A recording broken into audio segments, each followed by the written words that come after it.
It's probably no surprise to anyone watching this video who's paid attention in science class or to the news that mankind is burning fossil carbon between 5 and 10 million times faster than it was sequestered.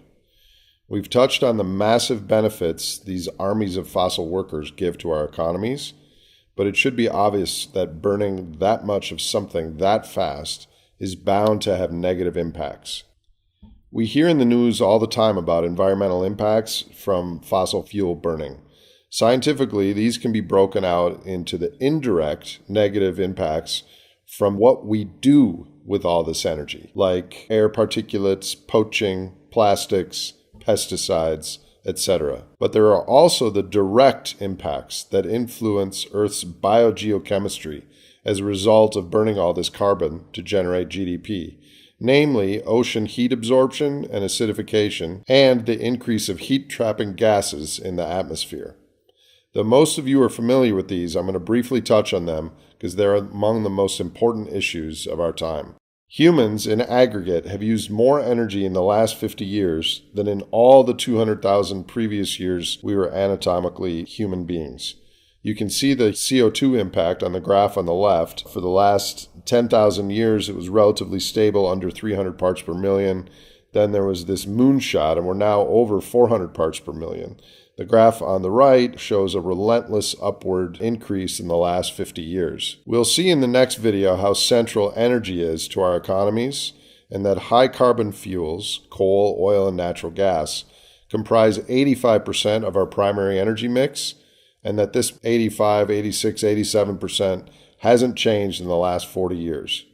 Hence the graph on the right showing this relentless rise in CO2 measured in atmosphere. The above graph shows the CO2 flux per year over time. If there's excess CO2 from either a volcano or a Volkswagen, it has to go somewhere.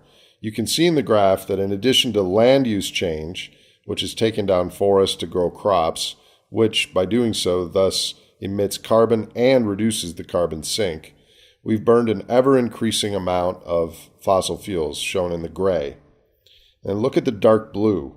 Since the beginning of the Industrial Revolution around 1750, roughly 1/3 to 1/2 of the CO2 released into Earth's atmosphere by human activities has been absorbed by the oceans. During that time period, scientists have estimated the average pH of seawater has experienced a 30% increase in acidity.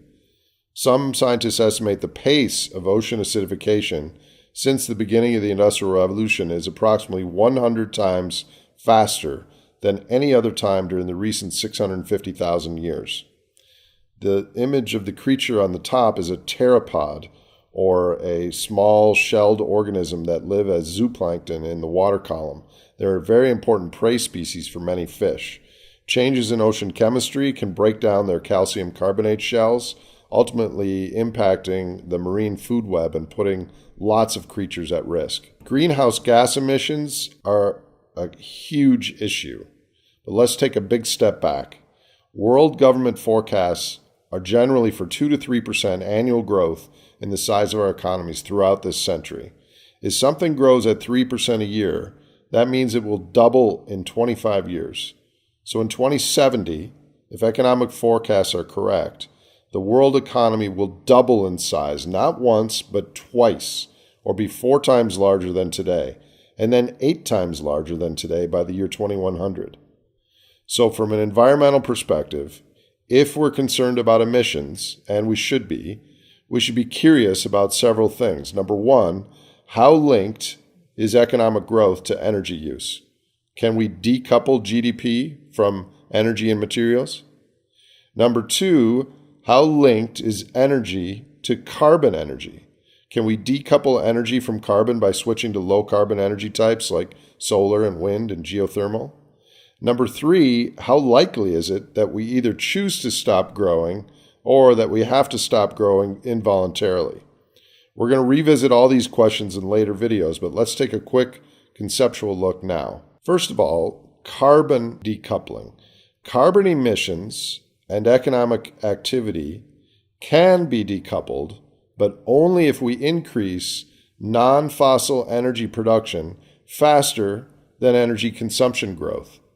So despite the rapid increase in percentage terms in renewable energy, this is not happening, not yet, as we're growing the total energy use larger than we're growing low carbon on an absolute basis.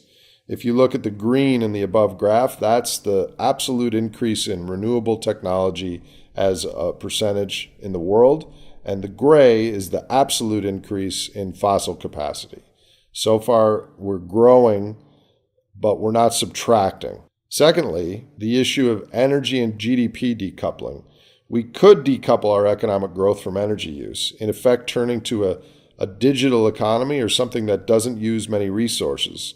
And this is currently a very popular idea in the media, but as we'll see in the next video, it's extremely unlikely as energy use and economic growth have been over 99% correlated this past century. Energy heavily underpins human economies. And the next video, which will be probably the most controversial video in this series and probably the hardest to accept, at least initially, is about just this concept, energy primacy.